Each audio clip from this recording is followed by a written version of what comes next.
नमस्कार, देश की बात में हाजिर हैं। पहले बात कर्नाटक की, जहां कांग्रेस को मिली बड़ी जीत के बाद अब संघर्ष इस बात पर हो रहा है कि मुख्यमंत्री कौन हो, डीके शिवकुमार या फिर सिद्धरमैया।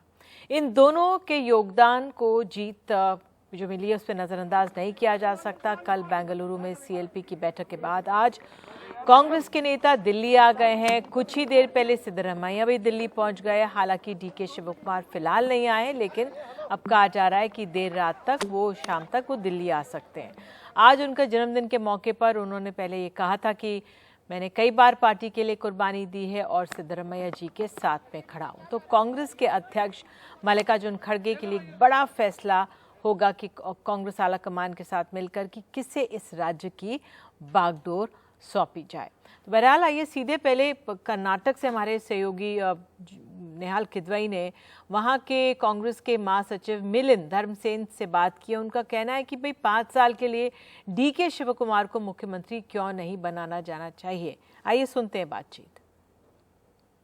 कर्नाटक का अगला मुख्यमंत्री कौन होगा, इस पर गतिरोध बरकरार है।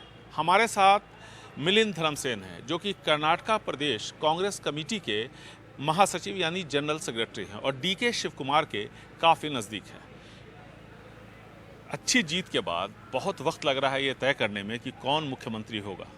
क्यों ऐसा हो रहा है? ये कोई डिफरेंसेस नहीं है, एस्पिरेशन है। दोनों एस्पायरिंग है और दोनों पॉपुलर, दोनों दोनों लायक है उस कुर्सी के।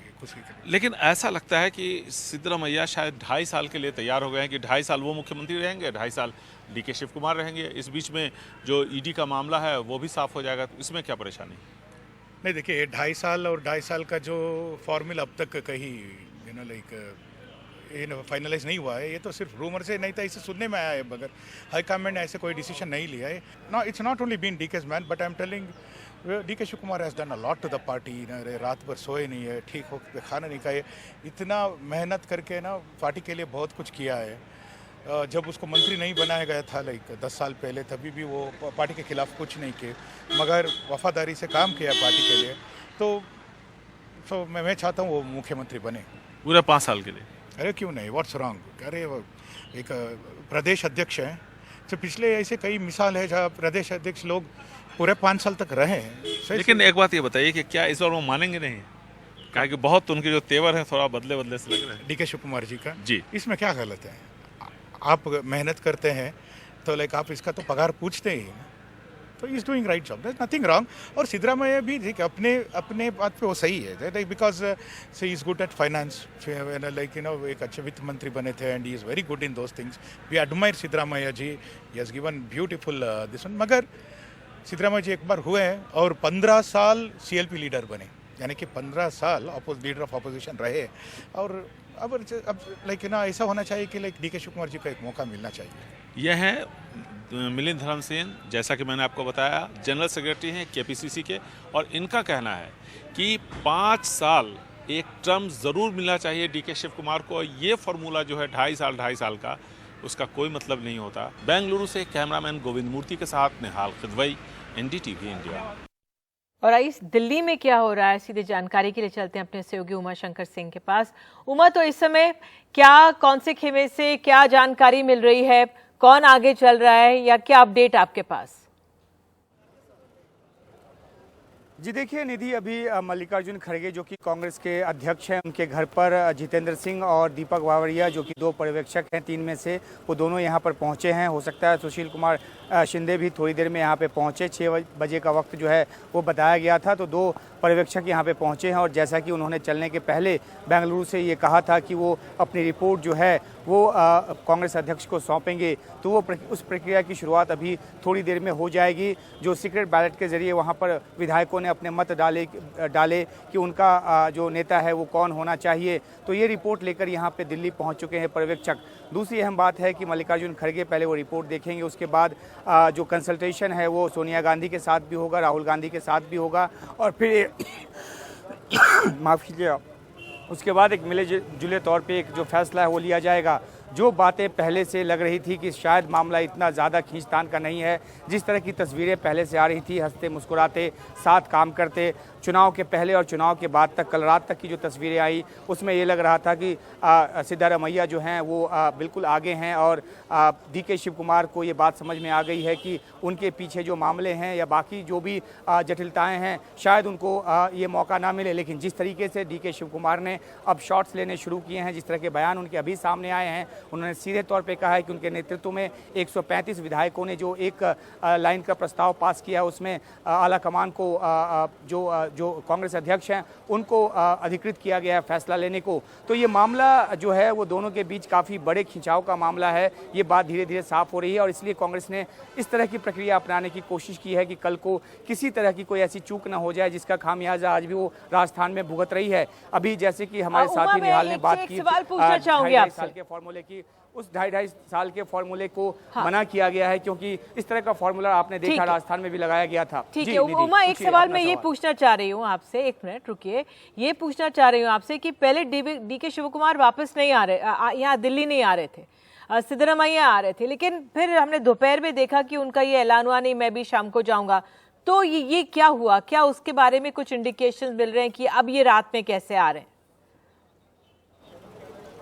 जी देखिए, एक ऐसा सिचुएशन है जहां पल पल चीज़ें बदल रही हैं। खुद डीके शिव कुमार ने कहा था कि उनका बर्थडे है, उनके लोग उनसे मिलने आए हैं, इसलिए वो आज दिल्ली नहीं जा रहे हैं। लेकिन थोड़ी देर के बाद जानकारी आई कि वो दिल्ली के लिए रवाना हो रहे हैं। हो सकता है कि मल्लिकार्जुन खड़गे जो कि कांग्रेस अध्यक्ष हैं उन्होंने उनको बुलाया हो और क्योंकि एक मशवरा होना है, सिद्धारमैया भी यहाँ दिल्ली पहुँच चुके हैं, तो जो सारे लोग हैं, जो नेता हैं और जो दावेदार हैं, वो सब बैठ आपस में तय करें, तो उनका होना भी यहाँ पर ज़रूरी है। इसलिए जो पहले जानकारी आई कि वो नहीं आ रहे हैं, अब जानकारी आई कि वो आ रहे हैं। राहुल गांधी दिल्ली में ही मौजूद हैं, सोनिया गांधी हिमाचल में हैं, उनके रात तक आने की संभावना बताई गई है। तो तमाम लीडर बैठ के सलाह करके उसके बाद एक अंतिम फैसले तक पहुंचेंगे। बिल्कुल उमा, बहुत बहुत धन्यवाद इस जानकारी के लिए। तो आज की रात बहुत अहम फैसले लिए जाएंगे और बस आगे बढ़ने से पहले डीके शिव कुमार की जो एक उन्होंने कहा एक बयान है, आइए सुन लेते हैं, फिर आगे बढ़ेंगे। I don't know what time I'm leaving to Delhi. Whichever the flight is available, I will take it and go. One thing I would like to tell, we have passed a single line resolution leaving to the High Command. We have, under my leadership, 135 MLAs. All of them with one voice have said that the matter will be left to the High Command. I don't have any single number. I don't have any personal number. Whatever my number is, the Congress number. तो अब ऐसे बयान लगातार आते रहेंगे। तो कर्नाटक से आइए आगे निकलते हैं और बात अब हम देखते हैं कि बीजेपी क्या कर रही है। केंद्र में मोदी सरकार के 9 साल पूरे होने पर बीजेपी का एक मेगा प्लान है। इसके तहत देश भर में बीजेपी विशेष संपर्क अभियान चलाएगी। इस संपर्क अभियान की शुरुआत प्रधानमंत्री मोदी की 2 विशाल रैलियों के साथ होगा। ये रैली 30 मई और 31 मई को होगी। 1 महीने तक चलने वाले इस अभियान में बीजेपी के वरिष्ठ नेताओं की 51 रैलियां होंगी और कुल 396 लोकसभा सीटों पर जनसभाएं होंगी, जिसमें केंद्रीय मंत्री या पार्टी पदाधिकारी मौजूद रहेंगे। इस दौरान 1 लाख विशिष्ट परिवारों से संपर्क साधा जाएगा।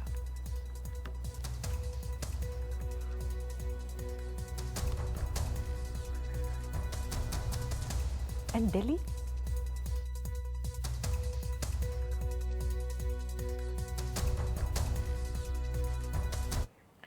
और देश की बात में बात अब करते हैं अपने छात्रों की। आईसीएसई और आईएससी के 10वीं और 12वीं की परीक्षाओं के नतीजे आ गए हैं।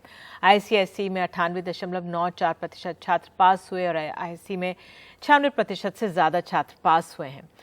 तो अब जो ये नतीजे आए हैं इसमें कुछ ऐसे 5 छात्र थे, हालांकि मेरिट लिस्ट नहीं आ रही, लेकिन ऐसे 5 छात्र हैं जिन्होंने 99.75% अंक हासिल किए हैं। तो लगभग हम कह सकते हैं 100%। तो खास ये बच्चे हमारे साथ हैं। मान्या गुप्ता हेरिटेज स्कूल कोलकाता से, रिया अग्रवाल संस्कृति द गुरुकुल गुवाहाटी से और मोहम्मद आर्यन तारिक हैं city Montessori inter college Rajajipuram Lucknow से। भाई आप सभी का बहुत बहुत स्वागत है। और मान्या नहीं है मुझे बताया जा रहा है, रिया और मोहम्मद आर्यन हमारे साथ मौजूद हैं। बहुत बहुत बधाई पहले तो एनडीटीवी इंडिया के दर्शकों की तरफ से। तो अगर पहले मैं आपसे रिया पूछना चाहूँगी और तमाम जो छात्र और हैं वो आपसे कितनी मेहनत लगी और कितनी आपने पढ़ाई की जो ये ऐसे अंक आए?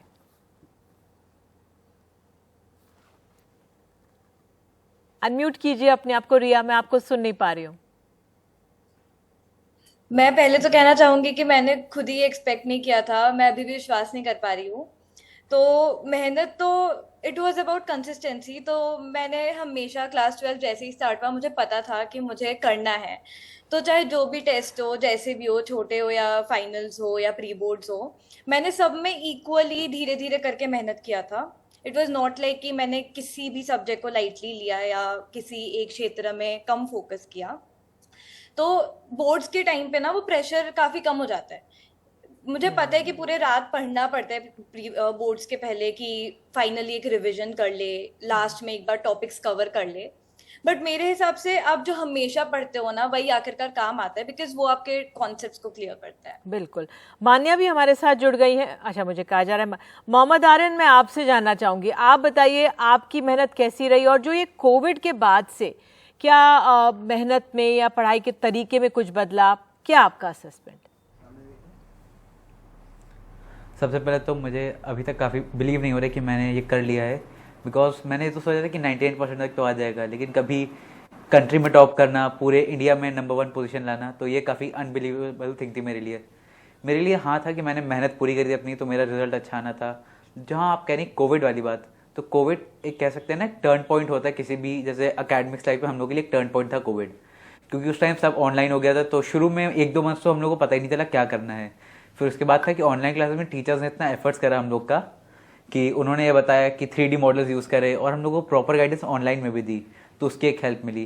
प्लस कोविड से हम लोग का आने जाने का टाइम बच गया, तो सेल्फ के लिए कुछ ज़्यादा टाइम मिलने लगा था। तो ये था कोविड के बाद से हम लोग का थोड़ा सा चेंज।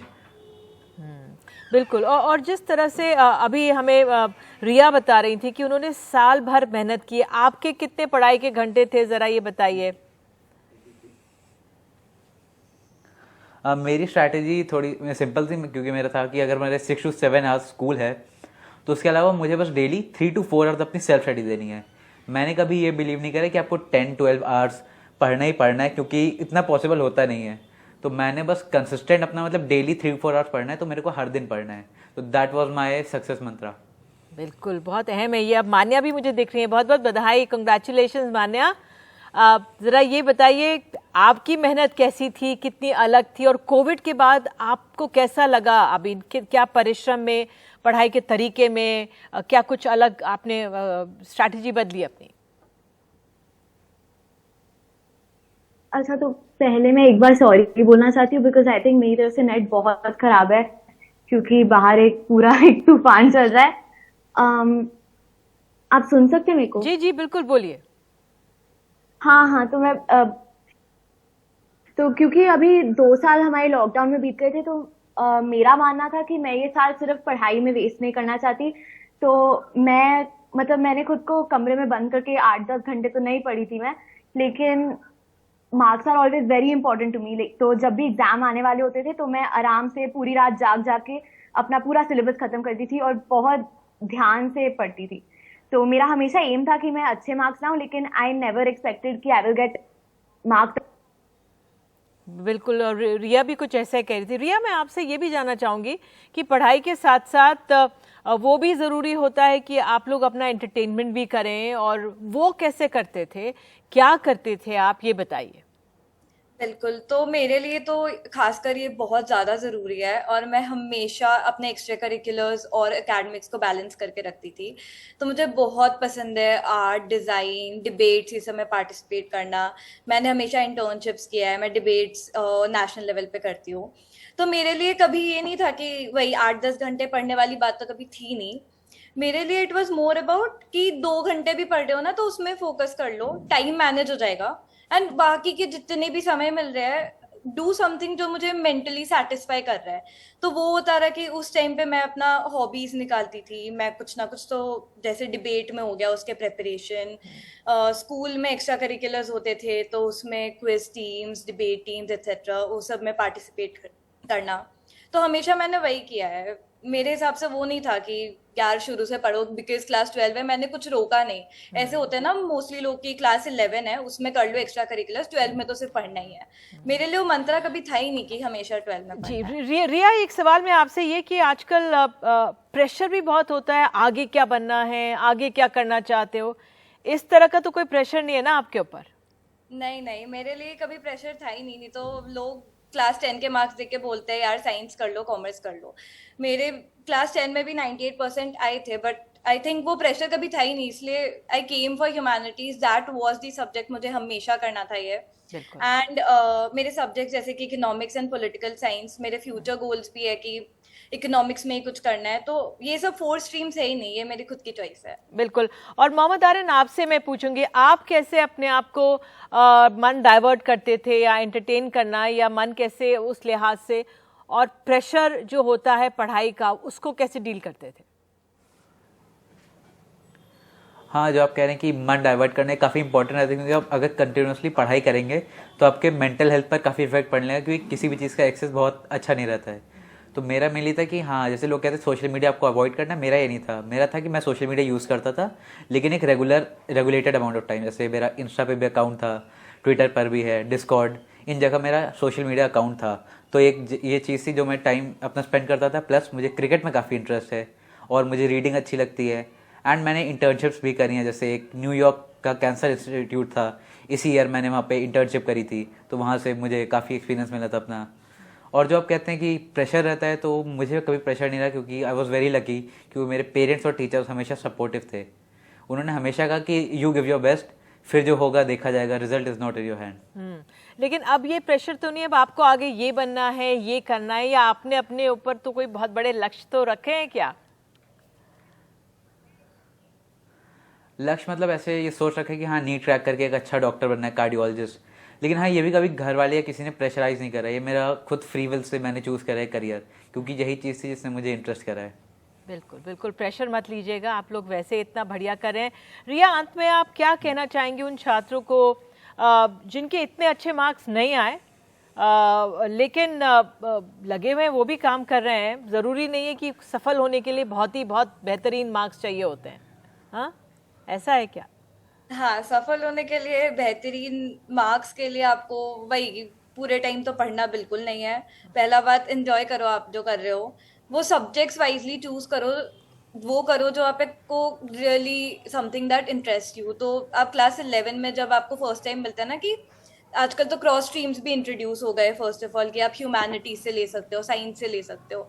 अब वो सब्जेक्ट्स चूज करो जिसके थ्योरीज में आपको इंटरेस्ट आ रहा है, प्रैक्टिकली एक्सप्लोर करो, अलग अलग बुक्स पढ़ो कि हाँ ये भी कर सकते हैं, आपको समझ में आएगा कि what really interest you. And मेरे साथ भी वही था, आई वॉज अनश्योर, मैंने पहले मैथ्स ड्रॉप किया, मैंने साइंस लिया, तो ये सब करते करते आप आखिरकार समझ जाओगे कि ऐसा सब्जेक्ट्स है जो आप सच में करना चाहते हो, एंड उसी से आई थिंक इट्स ऑल कि you will get your success at the end. बिल्कुल, आप दोनों और आप तीनों हमारे साथ जुड़े, इसके लिए बहुत बहुत धन्यवाद। आगे के लिए शुभकामनाएं आपको। तो एक मंत्र यही है कि कंसिस्टेंसी, साल भर पढ़िए, थोड़ा थोड़ा पढ़िए, प्रेशर मत लीजिए और अपने ऊपर यकीन रखिए। एक छोटा सा ब्रेक, तुरंत लौटते हैं, बने रहिए देश की बात के साथ।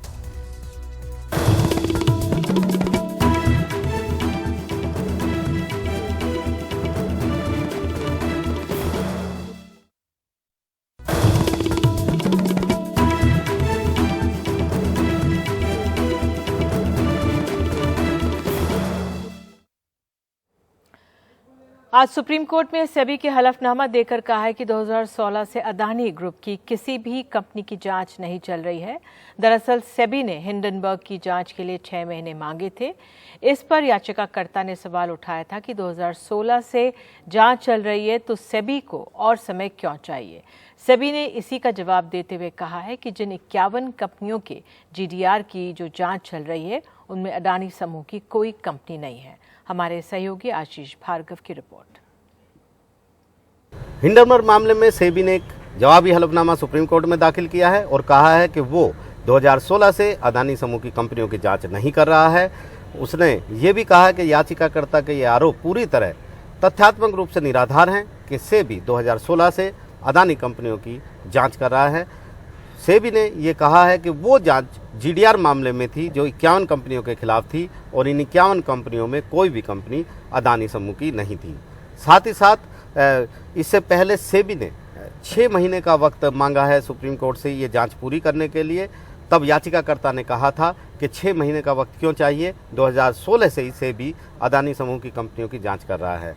यहाँ पर सेबी ने हलफनामे में इस बात को निराधार बताया है और आगे कहा है कि जो देश और विदेश से डेटा और सूचनाएं मिलेंगी उनका मिलान करना ज़रूरी है। इसके साथ साथ जो दस्तावेज हैं उनका भी विश्लेषण करना होगा निष्कर्ष तक पहुंचने के लिए। साथ ही साथ 6 महीने का वक्त और चाहिए और इसलिए चाहिए क्योंकि निवेशकों और शेयर बाज़ार पर कोई इसका गलत असर ना पड़े, उनका हित सुरक्षित रहे। साथ ही साथ उन्होंने ये भी कहा है कि किसी भी तरीके से इस मामले में पूरा इंसाफ हो सके इसकी वो कोशिश कर रही है और पूर्ण तथ्यों की जानकारी के बिना कोई निष्कर्ष निकालें या गलत निष्कर्ष निकालें या समय से पहले कोई निष्कर्ष निकालें उससे पूरा इंसाफ नहीं होगा। इसलिए 6 महीने का वक्त उसे और चाहिए। दरअसल 12 मई को सीजीआई ने, चीफ जस्टिस ऑफ इंडिया ने याचिकाकर्ता को सेबी की विफलता बताने पर फटकार लगाई थी और कहा था कि सीधे सेबी पर आरोप मत लगाइए, हमने इसके लिए कमेटी बनाई है और ऐसे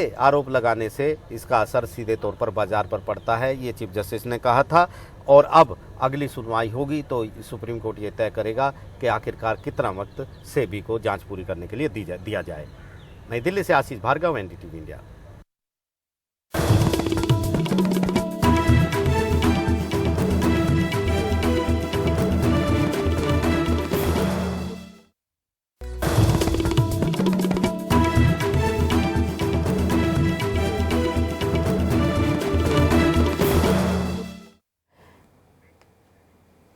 शाहरुख खान के बेटे आर्यन खान को गिरफ्तार करने वाले मुंबई नारकोटिक्स ब्यूरो के पूर्व जोनल डायरेक्टर समीर वानखेड़े पर एनसीबी की विजिलेंस रिपोर्ट सामने आ गई है। रिपोर्ट में बताया गया है कि ये शाहरुख खान से 25 करोड़ रुपए जबरन वसूलने की साजिश थी और इसके लिए कई संदिग्धों को जानबूझकर छोड़ दिया गया।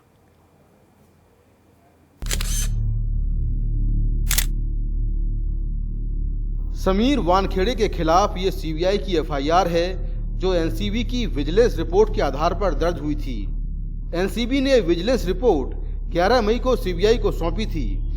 विजिलेंस जांच 25 अक्टूबर 2021 से शुरू हुई थी। विजिलेंस जांच में एनसीबी के तत्कालीन मुंबई के zonal director Sameer Wankhede, superintendent विश्व विजय सिंह और इंटेलिजेंस अफसर आशीष रंजन के खिलाफ कार्रवाई की सिफारिश की गई थी। दरअसल ड्रग्स तस्करी के चलते 2 अक्टूबर 2021 को कॉर्डेलिया क्रूज में रेड हुई थी और इसके बाद शाहरुख खान के बेटे आर्यन खान समेत कई लोगों को गिरफ्तार किया गया। शुरू से ही इस रेड को लेकर सवाल उठे तो इसको लेकर विजिलेंस जांच शुरू हुई। विजिलेंस जांच में पाया गया कि संदिग्धों की लिस्ट में शुरुआत में 27 नाम थे, लेकिन टीम ने उन्हें घटाकर 10 कर दिया। कई संदिग्धों को बिना कागजी कार्रवाई के जाने दिया गया। अरवाद नाम के शख्स के जूतों और जिप से नशीला पदार्थ मिला, लेकिन उसे लेकर दस्तावेज नहीं बनाए गए। अरवाज को चरस सप्लाई करने वाले सिद्धार्थ शाह को भी जाने दिया गया। जांच में यह भी पता चला कि संदिग्धों को स्वतंत्र गवाह केवी गोसावी के वाहन में लाया गया। केवी गोसावी को एनसीबी के अधिकारी की तरह दिखाया गया। केवी गोसावी और उसकी सहयोगी संविले डिसूजा ने आर्यन खान के परिवार से 25 करोड़ रुपए वसूलने की साजिश रची। उसी मामले में फंसाने की धमकी दी और आखिरकार 18 करोड़ में डील हो गई। केवी गोसावी ने टोकन मनी के तौर पर 50 लाख रुपया ले लिया। हालांकि बाद में इसमें से कुछ हिस्सा वापस कर दिया गया। समीर वानखेड़े के कहने पर केवी गोसावी ने आर्यन खान को एनसीबी अधिकारी बनकर ऑफिस में यहां से वहां खींचा और धमकाया। उसके साथ सेल्फी ली। समीर वानखेड़े अपनी विदेश यात्राओं के खर्च का सोर्स ठीक से नहीं बता पाए। जांच में ये बात सामने आई कि समीर वानखेड़े महंगी घड़ियों की खरीद फरोख्त में एक प्राइवेट शख्स के साथ शामिल थे। इस बारे में उन्होंने विभाग को नहीं बताया। विजिलेंस रिपोर्ट के मुताबिक इन अफसरों ने अपने कर्तव्य और ड्यूटी को भूलकर आरोपियों से फायदा उठाने की कोशिश की। इसी रिपोर्ट के आधार पर सीबीआई ने समीर वानखेड़े और अन्य के खिलाफ केस दर्ज किया है और 19 जगहों पर छापेमारी की है। इस मामले में आर्यन खान को पहले ही क्लीन चिट मिल चुकी है। वहीं एनसीबी की विजिलेंस टीम समीर वानखेड़े से जुड़े हुए जिन मामलों की जांच कर रही है, वो जांच इशारा करती है कि समीर वानखेड़े उस वक्त एक एक्सटॉर्शन रैकेट चला रहे थे। हालांकि इन आरोपों की पूरी जांच अब सीबीआई करेगी। नई दिल्ली से मुकेश सिंह सेंगर, एनडीटीवी इंडिया।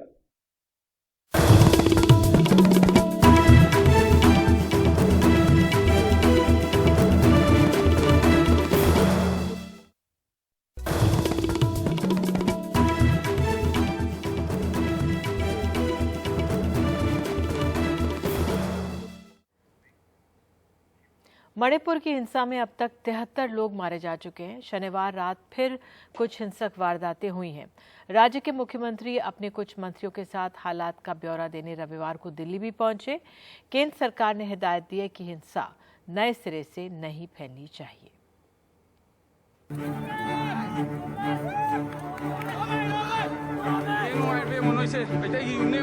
मणिपुर में हिंसा की आग अभी बुझी नहीं है।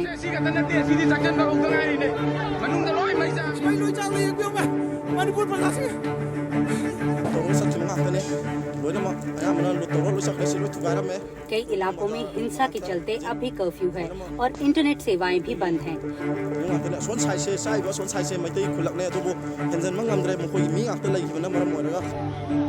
केंद्रीय गृह मंत्री अमित शाह से मिलने के बाद राज्य के मुख्यमंत्री बीरेंद्र सिंह ने कहा कि हालात को सामान्य करने के लिए राज्य सरकार हर जरूरी कदम उठाएगी।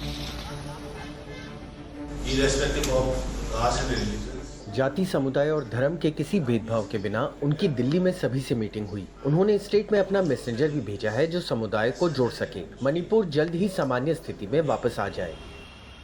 जानकारी के मुताबिक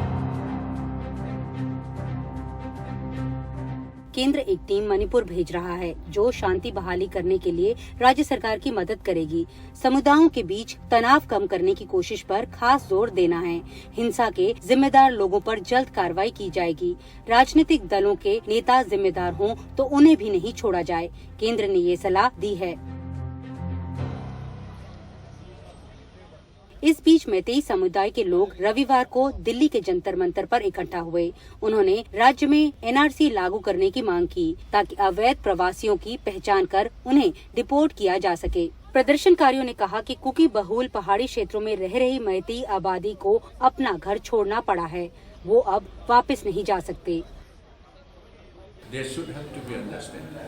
उधर पूर्व मुख्यमंत्री ने इसे हिंसा को संभाल ना पाने के लिए राज्य सरकार को जिम्मेदार ठहराया है। हमारी सरकार या ये राष्ट्रपति को सरकार को सही समय पर सही एक्शन या सही फैसला करना जरूरी है। सिर्फ फैसला करना काफी नहीं है, फैसले के बाद उस पर फौरन एक्शन होना चाहिए।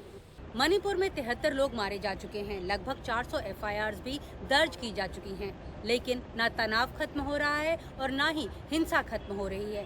इसके ऊपर कुकी समुदाय से जो बीजेपी के विधायक हैं वो भी कह रहे हैं कि उन्हें अलग एडमिनिस्ट्रेशन दिया जाना चाहिए। इसके ऊपर केंद्र सरकार जो है वो पूरी कोशिश कर रही है कि वहाँ पर जितने भी समुदाय रहते हैं उनके बीच में तनाव खत्म किया जाए। नई दिल्ली से नीता शर्मा, एनडीटीवी इंडिया के लिए। और देश की बात में जाते जाते बात तूफान मौका की। मौका तूफान, आपको बता दें, कोलकाता में लोगों को परेशान एक तरह से वहाँ पर हो गए हैं। कोलकाता में आंधी तूफान जैसे हालात हैं। सड़कों पर पड़े हुए हैं कई पेड़ और ये दृश्य आप देख सकते हैं जो कोलकाता से इस तूफान के बारे में सामने आई ये जानकारियाँ आ रही हैं। तेज़ बारिश के साथ तेज़ हवाएं भी चली हैं यहाँ पर और मौसम अचानक ख़राब हो गया। हालांकि इसकी पहले से बता दिया गया था इस तरह का ये तूफ़ान आएगा, लेकिन अब ये इसका असर दिखने लगा है।